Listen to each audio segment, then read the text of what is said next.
17 वर्षीय तरुणीचा विहिरीत पडून मृत्यू. मान तालुक्यातील पळशी येथील माळी खोऱ्यात हळहळ. मसवड पोलीस स्टेशन अंतर्गत असलेल्या पळशी येथील एका 17 वर्षीय तरुणीचा विहिरीत पडून मृत्यू झाला. ही घटना पळशी माळीखोरा शिवारात घडली. आदिती धनाजी देवकुळे असं मृत तरुणीचं नाव आहे.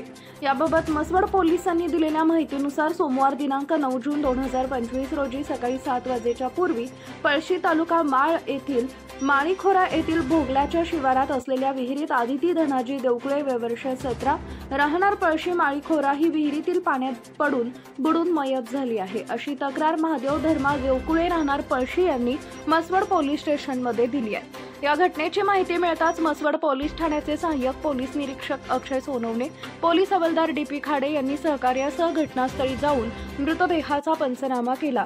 त्यानंतर मृतदेह शवविच्छेदनासाठी रुग्णालयात पाठवण्यात आला असून मसवड पोलीस ठाण्यात आकस्मिक मृत्यूची नोंद करण्यात आली आहे. सदर घटनेचा तपास सहाय्यक पोलीस निरीक्षक अक्षय सोनवणे यांच्या मार्गदर्शनाखाली पोलीस हवालदार डी.पी. खाडे करत आहेत. आपला आवाज न्यूजसाठी महेश शिंदे पाटील यांच्यासह संदीप जठार, गोंदवले.